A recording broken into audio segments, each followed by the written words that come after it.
So hi guys, my name है Nitish and this is your beautiful channel physics by Nitish sir. तो आज के इस वीडियो में हम लोग पढ़ने वाले हैं किसी द्विध्रुव के कारण अक्षीय स्थिति में विद्युत क्षेत्र की तीव्रता का क्या सूत्र होता है, और इसके ग्राफ भी देखेंगे कि क्या ग्राफ होता है ई और आर के बीच में। तो ये टॉपिक हर साल बोर्ड एग्जाम में 3 नंबर का पूछा जाता है, हो सकता है कि इस साल भी बोर्ड एग्जाम में आ जाए। तो इसलिए इस वीडियो को लास्ट तक देखना है ताकि आपको ये कॉन्सेप्ट एकदम क्लियर हो जाए, यहाँ से आपको कोई दिक्कत ना हो।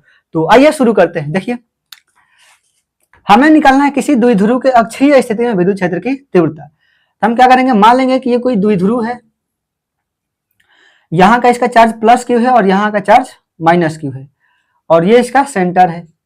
मैं बोल दिया किसके अक्षीय स्थिति में, यानी कि इन दोनों आवेशों को मिलाने वाले रेखा में या तो इधर या तो इधर। मैं मान लिया कि इन दोनों आवेशों को मिलाने वाला इधर कोई बिंदु है P, जो कि इसके सेंटर से R दूरी पर स्थित है।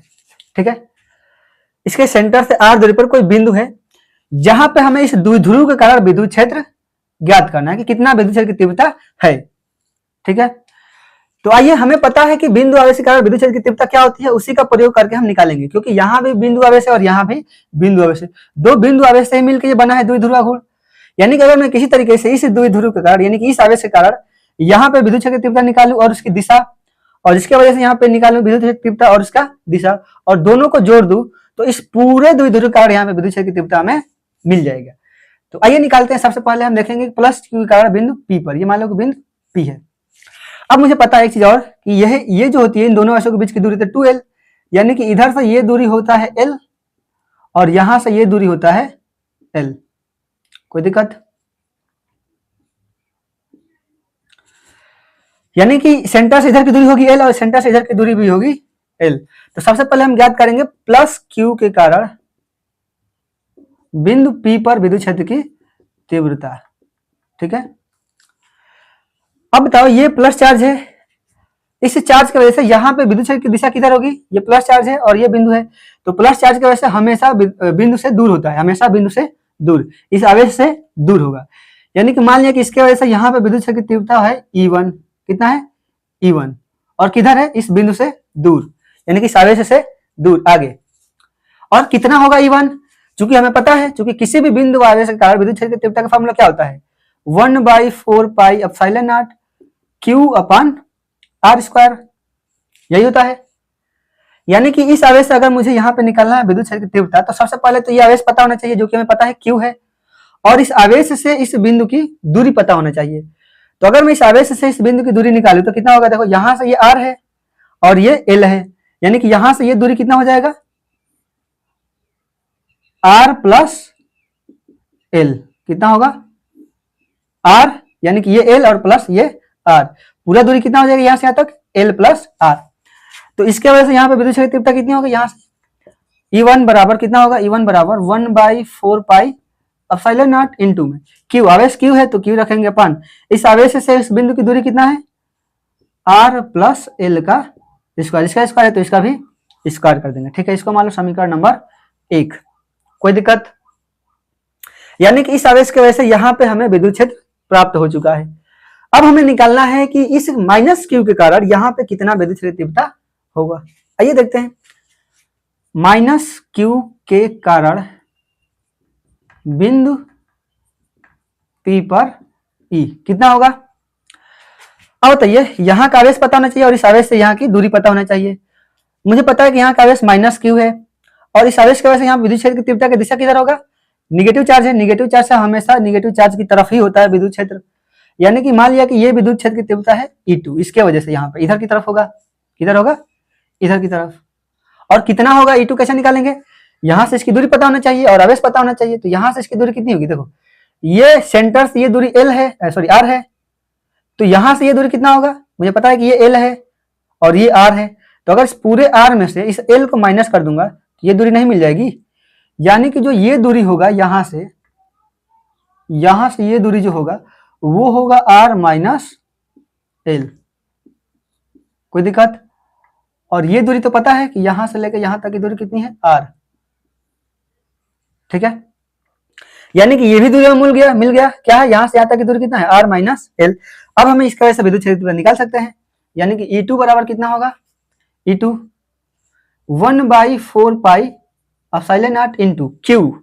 अब देखो माइनस के साथ नहीं रखेंगे क्योंकि माइनस बता दिया कि दिशा इधर की तरफ है, माइनस का प्रयोग हम केवल डायरेक्शन ज्ञात करने के लिए ही करेंगे, ठीक है।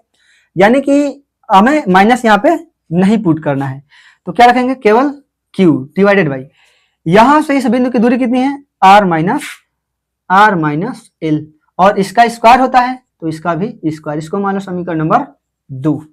कोई दिक्कत यहां तक नहीं। आइए आगे देखते हैं। अब मुझे पता है कि इस बिंदु पे एक इलेक्ट्रिक फील्ड इधर है और एक इलेक्ट्रिक फील्ड इधर है। अगर मैं पूछूं कि बिंदु P पर कुल कितना विद्युत क्षेत्र है, कुल विद्युत क्षेत्र, अगर यहाँ पे मुझे नेट इलेक्ट्रिक फील्ड निकालना है, कुल विद्युत क्षेत्र, तो कैसे निकालेंगे, यानी कि वेक्टर ई जो होगा, ई नेट जो होगा वो किसके बराबर होगा, vector E1 plus vector E2, ठीक है। अब मुझे पता है कि अगर दो वेक्टर अपोजिट दिशा में होते हैं तो उनको माइनस करते हैं, अगर दो वेक्टर अपोजिट होते हैं तो इनको माइनस करते हैं, बड़े वाले में से छोटे वाले को घटाते हैं। यानी कि जो ई नेट होगा वो किसके बराबर होगा, अब बताओ E1 E2 में बड़ा कौन होगा, हमेशा बड़े वाले में से छोटे वाले को हम लोग घटाएंगे क्योंकि एक इधर है और एक इधर है, दोनों अपोजिट है, ठीक है। तो बड़ा इसमें कौन है, देखो कोई संख्या अगर फ्रैक्शन में है ना, कोई भी संख्या अगर फ्रैक्शन में है तो उसका अगर न्यूमरेटर है, डिनोमिनेटर जो है, अगर ये बड़ा है तो ये पूरी संख्या छोटी आएगी, ठीक है। और अगर इसका ये जो है छोटा होगा तो ये पूरी संख्या बड़ी आएगी, ठीक है। अब बताओ इन दोनों में किसका हर बड़ा है, किसका हर छोटा है।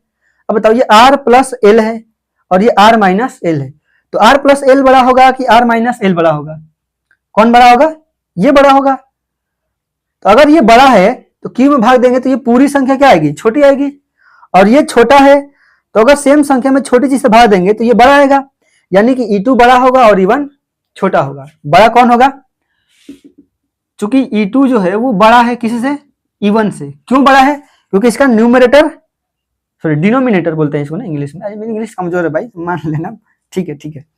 न्यूमरेटर क्या है इसका, छोटा है, फिर न्यूमरेटर बोला, डिनोमिनेटर भाई, डिनोमिनेटर, ठीक। डिनोमिनेटर क्या है इसका, छोटा है, इसलिए ये पूरी संख्या क्या आएगी, बड़ी आएगी, और इसका डिनोमिनेटर क्या है, बड़ा है, तो इसलिए ये पूरी संख्या छोटी आएगी। अब मुझे E2 में से E1 को घटाना है। E2 कितना है, E2 ये है, तो 1/4 पाई एप्सिलॉन नॉट। देखो इन सब में से 1/4 एप्सिलॉन नॉट क्यू कॉमन ले लिया जाए तो क्या बचेगा, यहां भी दिख रहा है, तो यहां पे बचेगा 1/r माइनस एल का स्क्वायर, माइनस कर रहे हैं किसको, E1 को ना, तो ये क्या बचेगा E1 में 1/r प्लस एल का स्क्वायर। यहां तक कोई दिक्कत, यहां तक अगर कोई दिक्कत नहीं है तो आगे चले, ठीक है। अब मुझे क्या करना है, किस तरीके से इसको कैलकुलेट कर लूंगा तो मेरा इलेक्ट्रिक फील्ड का नेट इलेक्ट्रिक फील्ड का सूत्र मिल जाएगा। अब बताओ 1 यानी कि Q/4 पाई एप्सिलॉन नॉट, इसको सोल्व करो, क्रॉस मल्टीप्लाई करो, इसका स्क्वायर करके यहां भेज दो, क्या हो जाएगा, r square plus L square plus 2r into में एल, बीच में माइनस है तो माइनस, देखो a माइनस बी का whole square, a minus B का होल स्क्वायर क्या आता है, a square plus B square minus 2ab, ठीक। अगर इस माइनस में भेजू गुणा, अंदर गुणा करूं तो क्या हो जाएगा, ये भी माइनस हो जाएगा, ये भी माइनस हो जाएगा और ये हो जाएगा प्लस, ठीक, कोई दिक्कत। डिवाइडेड बाई, इसको मैंने यहां भेज दिया और इसको यहां भेज दिया, अब इन दोनों को आपस में गुणा कर देंगे, ये क्या हो जाएगा, r माइनस एल का स्क्वायर, इसको एक साथ गुणा कर लो, r minus L into R plus L. अब इसका होल स्क्वायर, इसका भी स्क्वायर, इसका स्क्वायर है, तो मैं इन दोनों का होल स्क्वायर कर सकता हूं, कोई दिक्कत नहीं है समझ में। अरे भाई अगर a/1/a है माइनस 1/b है तो इसको क्रॉस मल्टीप्लाई कर सकते हैं, इसको b को यहां भेज देंगे, माइनस a को यहां भेज देंगे, बटा में इन दोनों का आपस में मल्टीप्लाई कर सकते हैं ab, ठीक है। और यहाँ पे अलग अलग स्क्वायर है ना, इसका भी स्क्वायर है, इसका भी स्क्वायर है, तो इन दोनों का मैं होल स्क्वायर कर सकता हूं, ठीक है। आई होप समझ में आ गया, इतना मैथमेटिक्स तो आता होगा भाई, 12th में हो, ठीक है।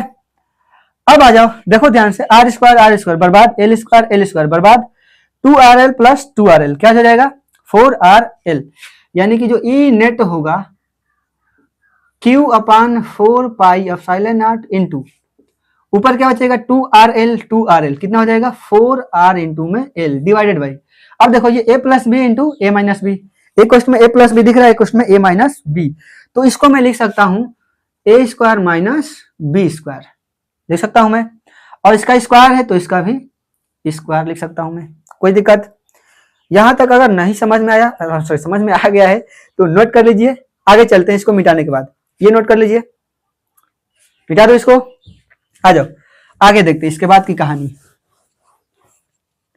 ध्यान से देखिए, अगर मैं इसको और सॉल्व करूं, अगर मैं इसको आगे और सॉल्व करूं तो मुझे पता है, चूंकि मुझे पता है कि जो एल है वो आर की तुलना में वेरी वेरी स्मॉल है। आर क्या है? इसके सेंटर से ये बिंदु की दूरी है जो कि बड़ा होगा, मीटर में दिया होगा, सेंटीमीटर में दिया होगा, और जो एल है वो इन दोनों आवेशों के बीच की दूरी होगी जो कि माइक्रोमीटर में दिया होगा, मिलीमीटर में दिया होगा। यानी कि जो आर है, ये आर, ये एल की तुलना में बहुत ही छोटा है। अच्छा, ये यहां से यहां तक 12 है ना, वो एल आधी दूरी है, एल क्या है? इसकी आधी दूरी है, तो और भी छोटा होगा। और उसमें से देखो एल का स्क्वायर भी है, अगर एल आर से बहुत ही बहुत छोटा है तो अगर एल का स्क्वायर करेंगे ये नियरली इक्वल हो जाएगा 0। नहीं विश्वास है तो देख लो, अगर मैं कोई संख्या बोल दूं 0.001 है, अब बोलूं इसका स्क्वायर करो, छोटी संख्या है, किसी भी छोटी संख्या का स्क्वायर किया जाता है ना तो वो और छोटी हो जाती है। यानी कि अगर मैं इसका स्क्वायर करूंगा तो ये हो जाएगा 0.0030 है ना, तो 6 जीरो लग जाएगा, 1 2 3 4 5 1, यानी कि इतना हो जाएगा ये, जो कि देख लो बहुत ही छोटा हो गया, इससे अब छोटा ही ना हो गया, पहले था 0.001, अब हो गया 0.00001। ये बड़ा है कि ये बड़ा है, स्क्वायर करने के बाद ये और छोटा हो गया। तो याद रखिएगा किसी भी छोटी संख्या का जो पॉइंट में है उसका स्क्वायर किया जाता है ना तो वो और छोटी हो जाती है, और यहाँ पे स्क्वायर है, मुझे पता है कि एल जो पहले से छोटा आर की तुलना में, उस पर से इसका स्क्वायर कर रहे हैं तो वो और छोटे हो जाएगा, यानी कि मैं इसको निगलेक्ट कर सकता हूँ, आर स्क्वायर को क्या कर सकता हूँ मैं? निगलेक्ट, 0 मान सकता हूँ। तो अगर मैं एल स्क्वायर को यहाँ पे 0 रखूंगा तो क्या हो जाएगा? ध्यान से देखो, ई नेट बरोबर क्या होगा? Q बटा 4 pi epsilon not into 4RL divided by, अब ये तो 0 हो गया, बचेगा केवल आर स्क्वायर, और ऊपर से इसका भी स्क्वायर है, यानी कि आर का पावर हो जाएगा 4। कोई दिक्कत? बोलो। अब देखो आर से आर एक कट जाएगा तो क्या बचेगा? Q upon 4 pi epsilon not into ऊपर 4 इंटू में एल बटा में आर के पावर 4 था, एक आर कट गया है तो बचेगा आर के पावर 3। कोई दिक्कत? अब देखो यहां से आगे कहानी, इसको मैं लिख सकता हूं 1/4 पाई एप्सिलॉन नॉट इंटू, इसको मैं लिख सकता हूं 2 इंटू 2QL हो जाएगा 4QL, 4Q इंटू में L, 2 इंटू 2 4QL, 4QL हो गया, डिवाइडेड बाई आर का Q। कोई दिक्कत?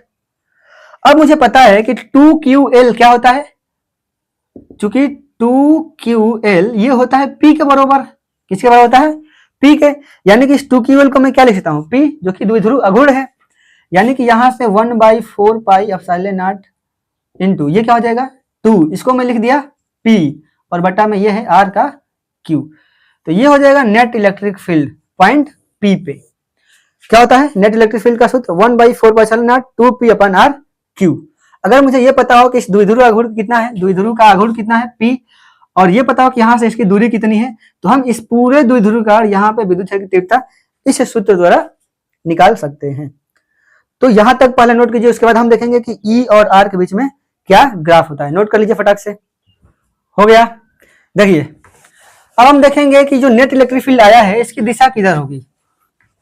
ठीक है, क्या था? ये कोई द्विध्रुव आघूर्ण था, यहां का चार्ज प्लस था, यहां का चार्ज माइनस था, यहां से r दूरी पर कोई दूसरा बिंदु था P, जहां पर हमें विद्युत क्षेत्र निकालना था E, जो कितना आया है 1/4 पाई एप्सिलॉन नॉट इंटू में 2P अपान R का क्यूब। अब मैं पूछूं कि यहाँ पे जो नेट इलेक्ट्रिक फील्ड आई है इस द्विध्रुव के कारण, उसकी दिशा किधर होगी? किधर होगी? तो ध्यान से देखिएगा, मुझे पता है कि इसके वजह से इलेक्ट्रिक फील्ड यहां से इधर बना था E1, और इसके वजह से यहाँ पे इलेक्ट्रिक फील्ड इधर बना था E2। अच्छा आप खुद सोचिए, दोनों चार्ज समान है, दोनों चार्ज क्या है? समान है, और ये पॉइंट इससे दूर है और इससे करीब है, यानी कि इसके वजह से यहाँ पे जो इलेक्ट्रिक फील्ड बने इधर की तरफ वो ज्यादा होगा, और इसके वजह से जो यहाँ पे इलेक्ट्रिक फील्ड बन रही है वो कम होगा, क्योंकि इस आवेश से ये बिंदु दूर है। तो ये ज्यादा है, ये कम है, तो अगर मैं ज्यादा में से कम घटाऊंगा तो नेट इलेक्ट्रिक फील्ड ये इधर की तरफ आ जाएगा, ये भी इधर आ जाएगा, यानी कि जो नेट इलेक्ट्रिक फील्ड होगी वो इधर की तरफ होगी। ई नेट किधर होगा? इधर की तरफ, यानी कि निगेटिव से पॉजिटिव की तरफ। इलेक्ट्रिक फील्ड की दिशा किधर होगी? निगेटिव से पॉजिटिव की तरफ। किधर? इधर। लेकिन अगर मैं इस द्विध्रुव के इधर पूछ दूं, यहाँ पे भी कोई पॉइंट ले लूं, यहाँ पे, तो यहाँ पे विद्युत क्षेत्र की तीव्रता किधर होगी बताओ? इसके वजह से यहाँ पे इधर की तरफ, और इसके वजह से यहाँ पे इधर की तरफ। और बताओ ये अब पॉइंट किससे करीब हो गया? इस चार्ज से ये पॉइंट क्या हो गया? करीब हो गया। तो इसके वजह से यहाँ पे इलेक्ट्रिक फील्ड इधर की तरफ बन रही है E1, और इसके वजह से अभी भी इधर की तरफ ही बनेगा E2। अब बताओ अब किसके वजह से यहाँ पे इलेक्ट्रिक फील्ड ज्यादा होगा? E1। अरे भाई E जो दोनों चार्ज तो सेम है, अब इससे ये नजदीक है ना पॉइंट, जिसकी वजह से इधर की तरफ इलेक्ट्रिक फील्ड बन रही है, यानी कि ये ज्यादा होगा क्योंकि ये पॉइंट इस चार्ज से करीब है, और ये पॉइंट जो है इस चार्ज से दूर है, यानी कि इसकी वजह से जो इलेक्ट्रिक फील्ड बन रही है इधर की तरफ वो कम होगा। यानी कि अभी भी नेट इलेक्ट्रिक फील्ड देखो, अगर मैं बड़ा में से छोटे घटाऊंगा तो इधर ही तो बनेगा नेट इलेक्ट्रिक फील्ड। यानी कि इस द्विध्रुव के चाहे मैं इधर निकालू चाहे इधर, दोनों तरफ इलेक्ट्रिक फील्ड निगेटिव से पॉजिटिव की तरफ ही होगा। कोई दिक्कत? यानी कि याद रखिएगा, किसी द्विध्रुव के कारण विद्युत क्षेत्र की तीव्रता होता है इतना अक्षीय स्थिति में, और इसकी दिशा किधर होती है? निगेटिव से पॉजिटिव की तरफ। निगेटिव से पॉजिटिव की तरफ। निगेटिव चार्ज है, पॉजिटिव चार्ज है, तो निगेटिव से पॉजिटिव की तरफ, निगेटिव से पॉजिटिव। कोई दिक्कत? आई होप कि ये पूरी कहानी आपको समझ में आया होगा। अब देखेंगे कि E और R के बीच में क्या ग्राफ होता है। ठीक है, E वर्सेस R के मध्य ग्राफ। ठीक है, ध्यान से देखिएगा, ये मैं बोल दिया कि R है और ये E है। अब खुद देखिए, बताइए अगर मैं इस सबको कांस्टेंट कर दूं तो जो E है वो किसके प्रोपोर्शनल है? इनवर्सली 1/r के क्यूब के। क्या है? R के क्यूब के। यानी कि मैं इस द्विध्रुव से जितना दूर जाऊंगा इलेक्ट्रिक फील्ड उस दूरी के क्यूब के इनवर्सली प्रोपोर्शनल होगा। यानी कि आवेश इस द्विध्रुव से मैं जितना दूर जाऊंगा उसके वजह से, इसके वजह से उस बिंदु पे विद्युत क्षेत्र की तीव्रता उतना ही कम होगा, यानी कि डिक्रीज होगा। कैसे? ऐसे। ठीक है, यानी कि यहाँ पे जो E है वो यूनिवर्सली प्रोपोर्शनल है 1/r के क्यूब के। ठीक है, यानी कि इसमें कुछ ऐसा ग्राफ हमें प्राप्त होगा। ठीक है, तो आई होप कि ये पूरी कहानी आपको समझ में आया होगा। नेक्स्ट वीडियो में हम पढ़ेंगे कि इस द्विध्रुव के निरक्षीय स्थिति में विद्युत क्षेत्र की तीव्रता कितना होगा। तब तक पढ़ते रहिए, मस्त रहिए, स्वस्थ रहिए। जय हिंद।